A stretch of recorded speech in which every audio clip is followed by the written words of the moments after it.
ये वीडियो हर इंसान को शेयर करना होगा, हिंदुस्तानी हो या पाकिस्तानी, अफगान हो या बांग्लादेशी, भूटान से हो या नेपाल से, जो भी हिंदी भाषा को समझता हो, जिस किसी के दिल में इंसानियत हो, इस वीडियो को जरूर शेयर करना दोस्तों, हाथ जोड़कर विनती है।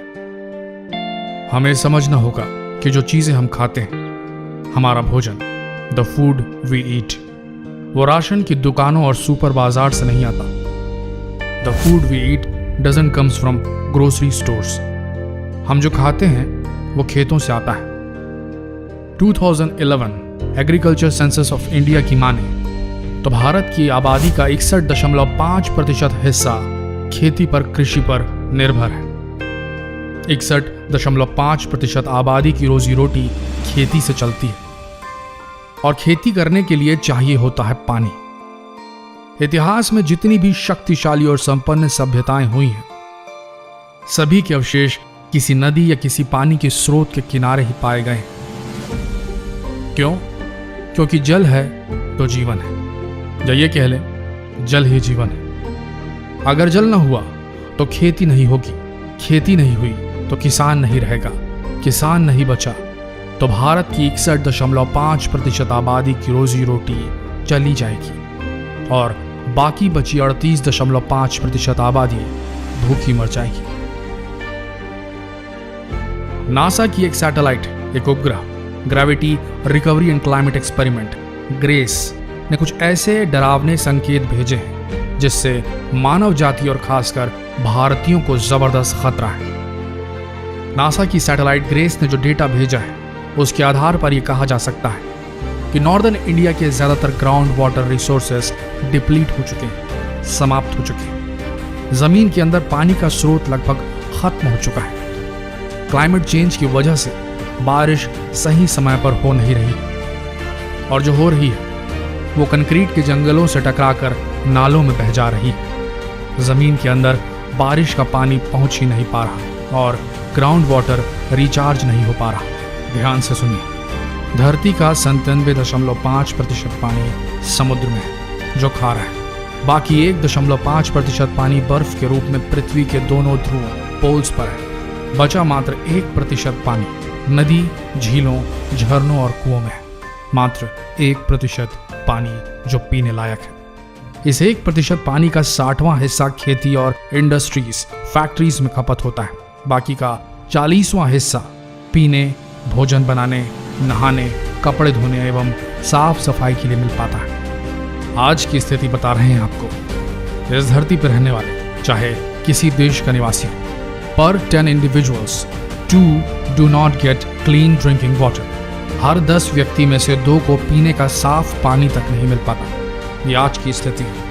इस जल संकट, वाटर क्राइसिस को देखते हुए यूनाइटेड नेशंस, संयुक्त राष्ट्र ने ग्लोबल वार्निंग जारी की है, चेतावनी दी है कि 2040 तक दुनिया में पानी की इतनी किल्लत होगी कि हर 4 में से 1 बच्चा प्यासा रहेगा। भारत में तकरीबन 70% जल प्रदूषित है, पॉल्यूटेड है, जिसकी वजह से पानी की गुणवत्ता के सूचकांक में भारत 122 देशों में 120वें स्थान पर है। जल संकट विशेषज्ञ, वाटर क्राइसिस साइंटिस्ट कनाडा की माउथी बार्लो की माने तो सन 2030 में पृथ्वी की जनसंख्या में 3 अरब नए लोग और जुड़ चुके होंगे।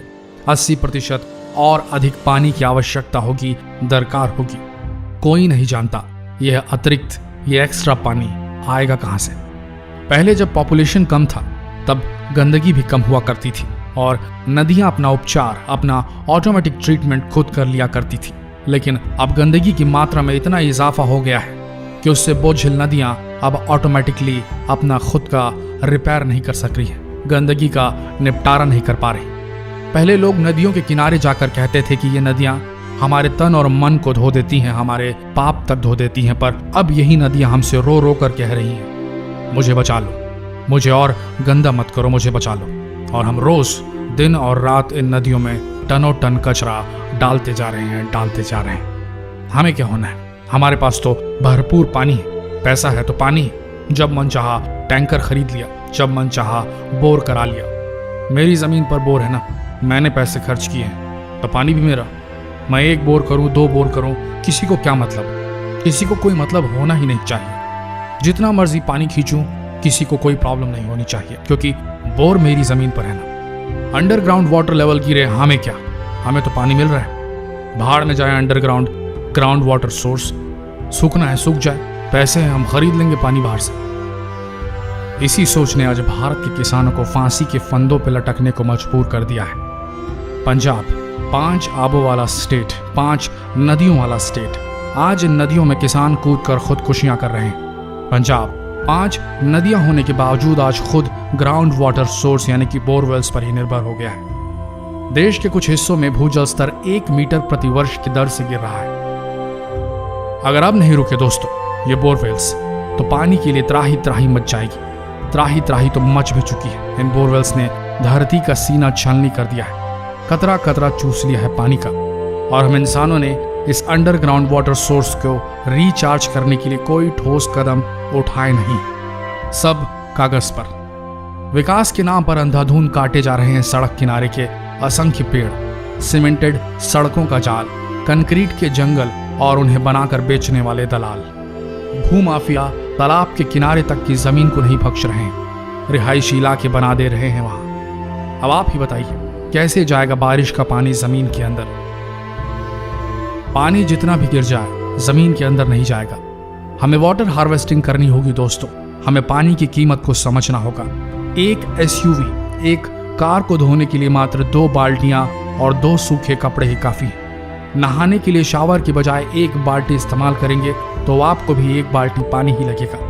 पानी बचाइए, नहीं तो महाराष्ट्र जाकर देखिए, मराठवाड़ा जाकर देखिए किस कदर महिलाएं जूझ रही हैं। 1 बाल्टी पानी के लिए खुद इस तपती धूप में अपने दूध मुहे बच्चों को कमर में लटकाकर और रोज मीलों चलती है। और हम अपने घरों में आरओ वाटर के लिए 1 बोतल पानी के पीछे 3 बोतल पानी वेस्ट कर देते हैं। अगर इंसानियत है दिल में तो पानी व्यर्थ न बहाएं। इतनी इंसानियत होनी चाहिए दिल में कि जब एक किसान का परिवार पानी के लिए तरस रहा हो तो आप कम से कम अपने स्विमिंग क्लब की मेंबरशिप तो कैंसिल करवा ही सकते हैं। याद रखिए, पानी नहीं हुआ तो गांव नहीं होंगे, गांव नहीं हुए तो अनाज नहीं होगा, और अनाज नहीं होगा तो शहर कैसे बसेगा। याद रखिए, भविष्यवाणी हो चुकी है, अगला युद्ध तेल को लेकर नहीं पानी को लेकर होने वाला है। और वाटर वॉर शुरू होने वाला नहीं, शुरू हो चुका है।